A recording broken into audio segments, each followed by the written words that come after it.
Etong mga kaibigan ni Kitty Duterte, niyabangan nila yung, iwan ko kung enforcer ba yon yung nandito kasi malabo eh. Or baka guard.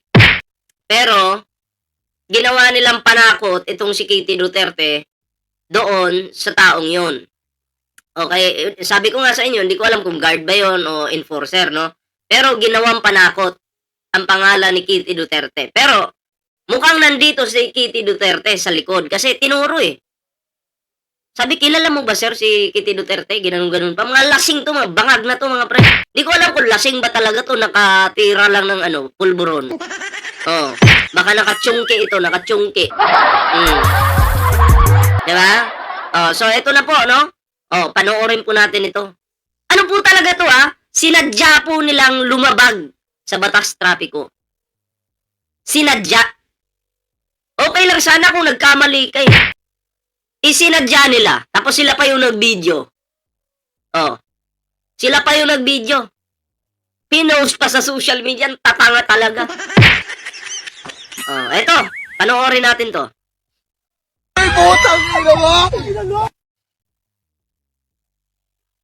Gusto ko yun, isa pa. Ano? Ay, sorry. Aray! Ayan na, dyan pa lang sa loob. Ano na sila, magulo na. Wala na po sila sa ayos. Mukhang lasing na nakatira ng utot ng demonyo.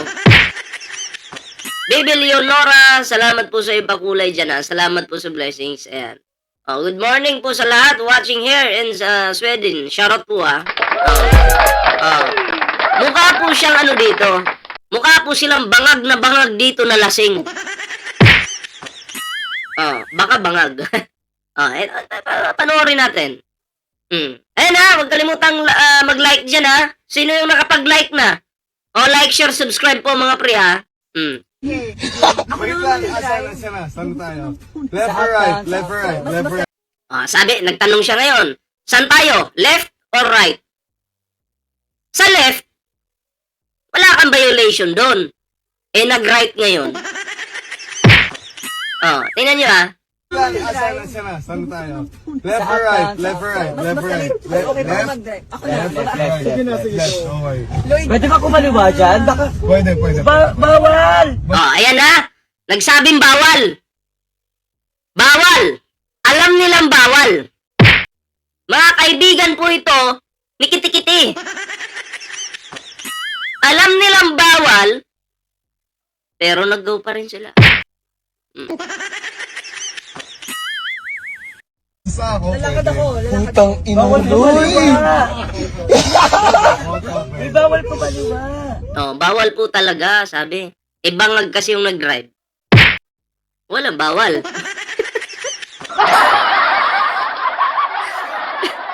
Bangag yung nag-drive. Lasing. Sa pananalita pa lang, halata na. Or baka may iba pa, bukod sa lasing. Ano sa tingin nyo? Oy, lang. Pwede. Basta ako. Lloyd, Pwede, basta ako. Pakinggan nyo Loy! May bawal pa baliwa. Oy, lang. Pwede. Basta ako. Pwede, basta ako. Yabang. Mga dides! Pagmasdan nyo to. Di ko pa na-content to sa Facebook, pero mamaya i-content ko to. Ganito kabastos ang mga kaibigan ni Kitty. Lloyd, promise. Lloyd, oh my Long God. way ka, babe. Putang ina mo! Maglakad ako. Uy! Mauhuli tayo. Ayan na, hoy, mahuli tayo. Takot yung isa. Itong nagda-drive. Nakakain ng kiti-kiti. Sorry. Kain tuloy. Nakatagay siguro.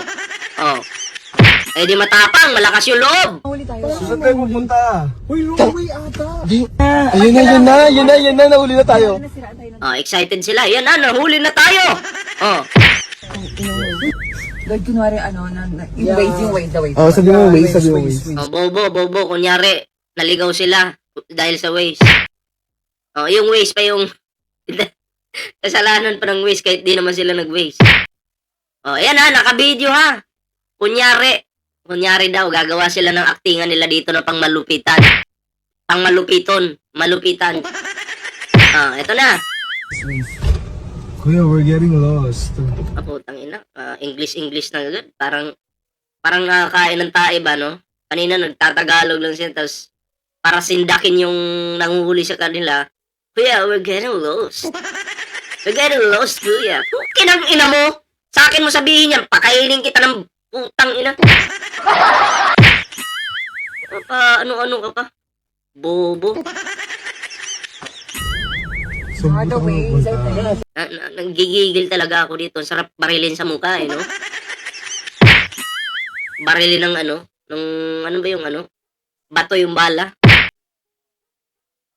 Mabubukulan ka nun pag tinamaan ka sa ulo. Ano nga yan? Pero may ginaganyan eh. Kalimutan ko na naman pangalan. Ano yung pinasok mo? Sorry po, kuya. We're getting lost. Saan po ako pupunta? Hindi talaga po sila naligaw. Hindi po talaga. Trip lang talaga nila. Ang kaso, nag-video pa kasi kayo. Eto pa. Somewhere. How can we know if you're Kaya na siya sir. Paano namin malaman if tama yung way? Kasi yung way, Tanga-tanga ka, paano? Nakakagigil talaga eh, no? Paano daw nila malalaman if tama yung way? Ay, gamitin niyo yung utak niyo. Diba? Gamit utak. Tagal niyo nang nagda-drive. Wala pa kayong alam. Diba? Kala ko ba, basta DDS mo talino, ba't ang tatangan niyo? Ba't ang tatangan niyo?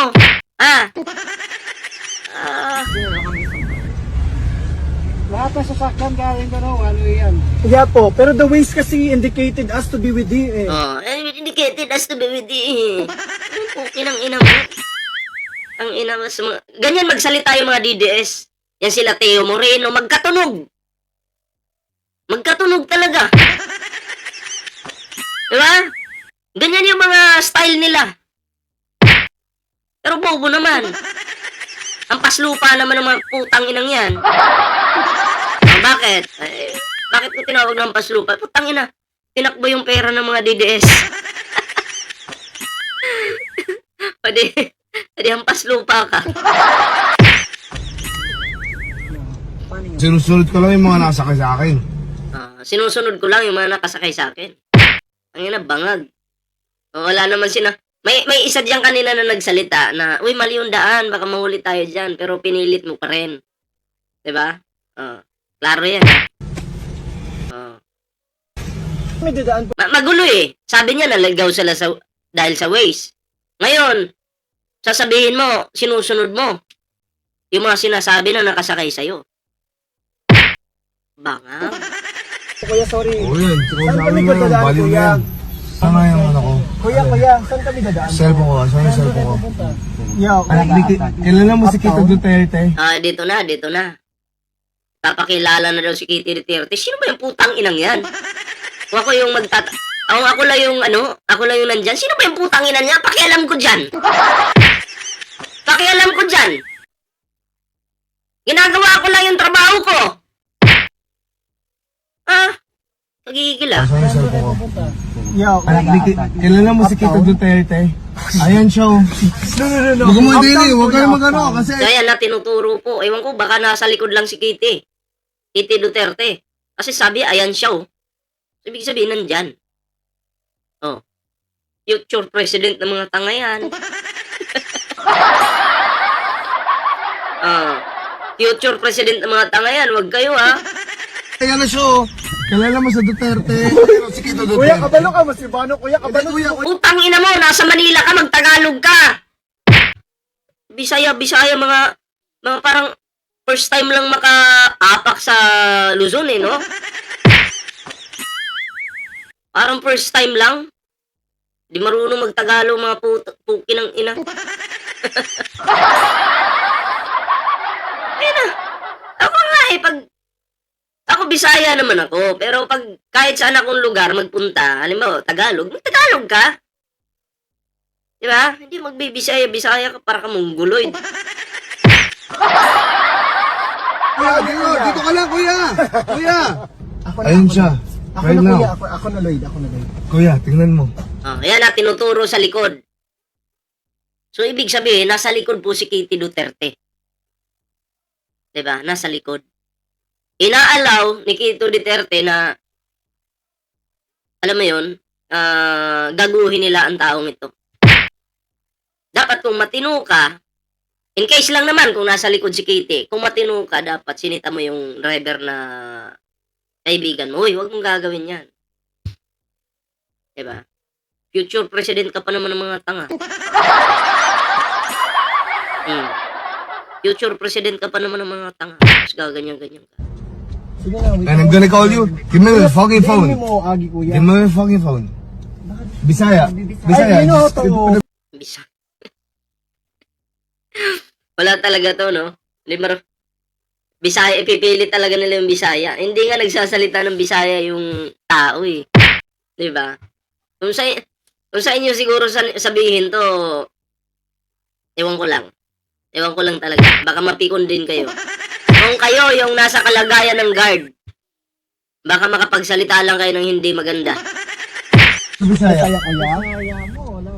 We're gonna write it right Go now. na lang there. Motherfucker. Oh, motherfucker daw, ah. Tinawag pang motherfucker yung ano. Okay, guard ba yun o enforcer? Pero parang guard yata, ano. Motherfucker daw. Pakinggan nyo. Bisaya. Bisaya. Ay, Just to. put the Bisaya. kuya. We're gonna write it right Go now. na lang there. Motherfucker. Rinig nyo yun? Bastos. Kuya, sorry talaga. Oo, din you can guide me na lang as kuya kasi we don't know talaga BGC. Kasi, legit promise, nagdako ni sa Cebu. Bakla yun. Yung nagsasalita, bakla yun. Kala ko ba matatalino yung bakla? Bakit ang bobo nito? Oh. Basta ganyan magsalita, alam, mabayo talagang puki ng ina. Alam mo, may mga puki ang mga hayop na yan. Diba? Mukha namang kabayo yung mukha namang Norman Mangusin yung mga pagmumukha ng mga puki ng inang yan. Dito po yung pinanganak. Wow, wow. Help po. Tanay daw mo ni. Kabila kang Bisaya, kuya? Pipili talaga nila yung Bisaya. Alam mo, ito sorry sa mga kapwa ko Bisaya. Alam ko, Bisaya din po ako. Bisaya yung kaibigan ko. Oh. Pero kasi, itong mga tao na to, mga Bisaya to, mga Bisaya. Pero ang tingin ko dito, ano lang hindi, basura Kalain mo, nagkalat sila sa katangahan sa ibang lugar. Ganyan ba yung ugali ng mga Bisaya? Nagkakalat ka ng kabubuhan sa ibang lugar. Lalabag ka sa batas trapiko. Diba? Ganyan ba? Dapat magpakita kayo ng ano dyan. Magtino kayo. Diba? Mag-ayos kayo. Wala Diba? Nagpunta lang sa ibang lugar para magkalat ng katangahan, mambastos ng tao. Motherfucker daw? Kakagigil no? Ay, nako. Oh, kayo mga pre, anong reaction nyo dito? Comment down below para naman mabasa natin yung inyong mga komento. At sana, aksyonan po ito ng LTO itong grupo na to, no? Hindi dapat palagpasin. Dapat mapanagot to. Diba? Kasi hindi lang naman po sa batas trapiko yung nilabag nila Pati yung tao na kanilang kinausap, kinausap ng driver, minaliit pa. Diba? Minaliit pa nila. Parang ginagago pa nila. So, yun.